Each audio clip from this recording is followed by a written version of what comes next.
Hi hello welcome back. ഇന്ന് വന്നിട്ടുള്ളത് നല്ലൊരു അടിപൊളി ടേസ്റ്റി ആയിട്ടുള്ള ഒരു തക്കാളി ചട്നിയുടെ റെസിപ്പിയുമായിട്ടാണ്. ഇത് നമുക്ക് ദോശക്കും ഇഡ്ഡലിക്കും സാദാ ദോശൻ്റെ കൂടെയൊക്കെ കഴിക്കാനും അടിപൊളി ടേസ്റ്റാണ്.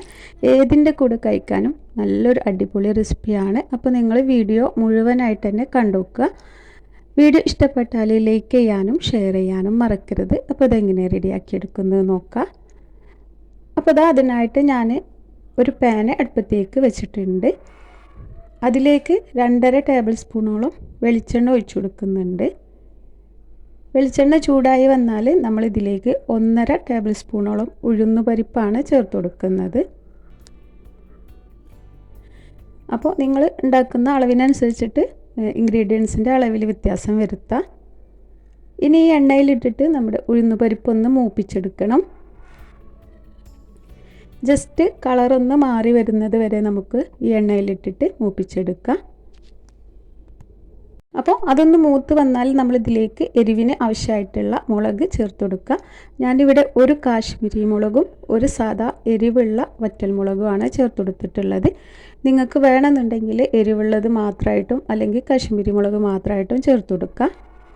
ഇനി അതിലേക്ക് ഒരു 4-5 വെളുത്തുള്ളി അല്ലിയും ചെറിയൊരു കഷ്ണം ഇഞ്ചിയും കൂടെ ചേർത്ത് കൊടുക്കുന്നുണ്ട്.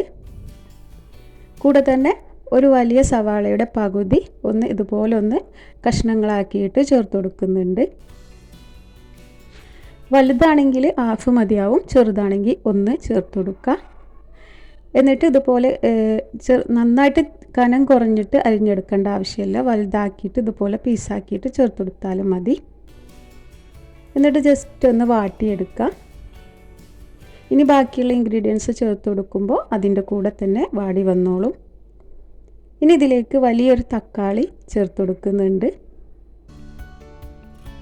ഇനി ഇതും കൂടി നമുക്കൊന്ന് ജസ്റ്റ് ഒന്ന് ചൂടാക്കിയെടുക്കാം.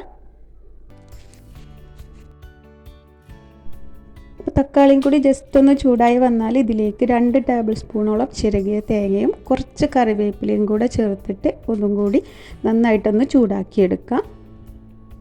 അപ്പോൾ ഇത് ജസ്റ്റ് ഒരു 2-3 മിനിറ്റ് നേരം ഒന്ന് വറുത്തെടുക്കണം. ഈ ഒരു തേങ്ങയും ഇതുപോലെ ഒന്ന് വറുത്ത് ചൂടാക്കിയെടുക്കണം.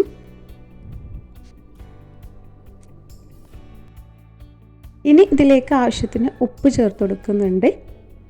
ആ സമയം നമുക്ക് പെട്ടെന്ന് തന്നെ ഈ ഒരു തക്കാളി ഉള്ളിയൊക്കെ വാടി കിട്ടും. ഇനി നന്നായിട്ടൊന്ന് വാട്ടിയെടുക്കുക. അപ്പോൾ ഈ തക്കാളി നന്നായിട്ട് തന്നെ വാടി ഉടഞ്ഞു കിട്ടണം. ഇനി ഇതിലേക്ക് 1/2 ടീസ്പൂൺ മുളക് പൊടി 1/4 ടീസ്പൂൺ മഞ്ഞൾപ്പൊടിയും കൂടെ ചേർത്ത് കൊടുക്കുന്നുണ്ട്.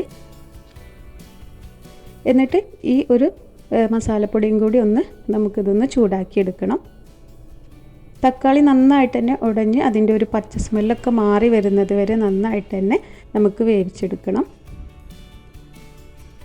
തക്കാളി വെന്തിട്ടില്ല എന്നുണ്ടെങ്കിൽ ആ ഒരു പച്ച ടേസ്റ്റ് ഉണ്ടാവും തക്കാളിൻ്റെ. അപ്പോൾ നന്നായിട്ട് തന്നെ വാടി കിട്ടണം.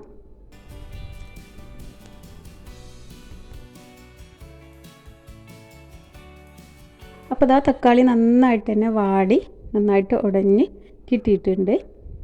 ഇനി ഇതിലേക്ക് ഞാൻ ഒരു ചെറിയൊരു പിടി മല്ലിയില ചേർത്ത് കൊടുക്കുന്നുണ്ട്. ഇതും കൂടി ജസ്റ്റ് ഒന്ന് ചൂടാക്കിയതിന് ശേഷം നമുക്ക് ഈ തീ ഓഫ് ചെയ്ത് വെക്കാം. അപ്പോൾ മല്ലിയില ഇഷ്ടമാണെന്നുണ്ടെങ്കിൽ ചേർത്ത് കൊടുത്താൽ മതി. അപ്പോൾ അതും കൂടി നന്നായിട്ടൊന്ന് വാട്ടിയെടുക്കുന്നുണ്ട്. അതിന് ശേഷം നമുക്കൊന്ന് തീ ഓഫ് ചെയ്ത് വെക്കാം.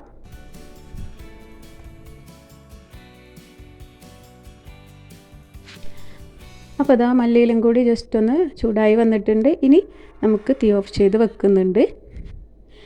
ഇനി നന്നായിട്ട് ചൂടാറിയതിന് ശേഷം മിക്സിയുടെ ചെറിയ ജാറിലേക്ക് ഇട്ട് കൊടുക്കുന്നുണ്ട്. എന്നിട്ട് നമ്മളിത് തീരെ വെള്ളം ചേർക്കാതെ ആദ്യം തന്നെ ഒന്ന് അരച്ചെടുക്കണം. അപ്പോൾ ഞാൻ മുഴുവനായിട്ടും ഇതിലേക്ക് ചേർത്ത് കൊടുക്കുന്നുണ്ട്. ഇനി നമുക്കിതൊന്ന് ജസ്റ്റ് ഒന്ന് അരച്ചെടുക്കാം. അപ്പം ആദ്യം വെള്ളമൊന്നും ചേർക്കാതെ ജസ്റ്റ് ഒന്ന് അരച്ചെടുത്ത് കൊണ്ടുവരാം.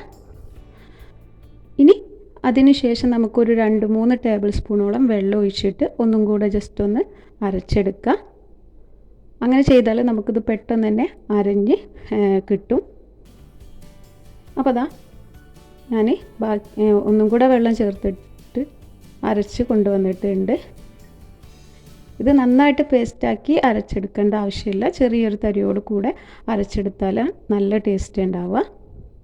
ഇനി നമുക്ക് സാദാ ചട്നിയിലേക്ക് കടുകും മുളകൊക്കെ വെളിച്ചെണ്ണയിലൊന്ന് പൊട്ടിച്ചെടുക്കുക. അതിനായിട്ട് ഞാനൊരു പാത്രത്തിലേക്ക് ഒഴിച്ച് കൊടുത്തിട്ടുണ്ട്. എന്നിട്ട് വെളിച്ചെണ്ണയിൽ കടുകും കറിവേപ്പിലയും വറ്റൽമുളകും കൂടെ ചേർത്തിട്ടൊന്ന് മൂപ്പിച്ചിട്ട് നന്നായിട്ടൊന്ന് മിക്സാക്കി കൊടുത്തിട്ടുണ്ട്.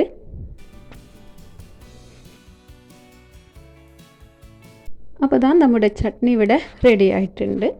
വളരെ സിമ്പിളായിട്ട് എല്ലാത്തിൻ്റെയും കൂടെ കഴിക്കാൻ പറ്റുന്ന നല്ല ടേസ്റ്റി ആയിട്ടുള്ള ചട്നിയുടെ റെസിപ്പിയാണ് ഇത്. നമുക്ക് ദോശക്കും ഇഡ്ഡലിക്കും അപ്പത്തിനും സാദാ ദോശക്കിൻ്റെ കൂടെയൊക്കെ കഴിക്കാൻ പറ്റുന്ന നല്ലൊരു ടേസ്റ്റി ആയിട്ടുള്ളൊരു ചട്നിയുടെ റെസിപ്പിയാണ്. അപ്പോൾ എല്ലാവരും ഒന്ന് ഉണ്ടാക്കി നോക്കുക, എന്തായാലും ഇഷ്ടപ്പെടും. വളരെ പെട്ടെന്ന് കുറഞ്ഞ ഇൻഗ്രീഡിയൻസിൽ ചെയ്തെടുക്കാനും പറ്റും. അപ്പോൾ നിങ്ങൾക്ക് വീഡിയോ കണ്ടിട്ട് ഇഷ്ടപ്പെട്ടാൽ ലൈക്ക് ചെയ്യാനും ഷെയർ ചെയ്യാനും മറക്കരുത്.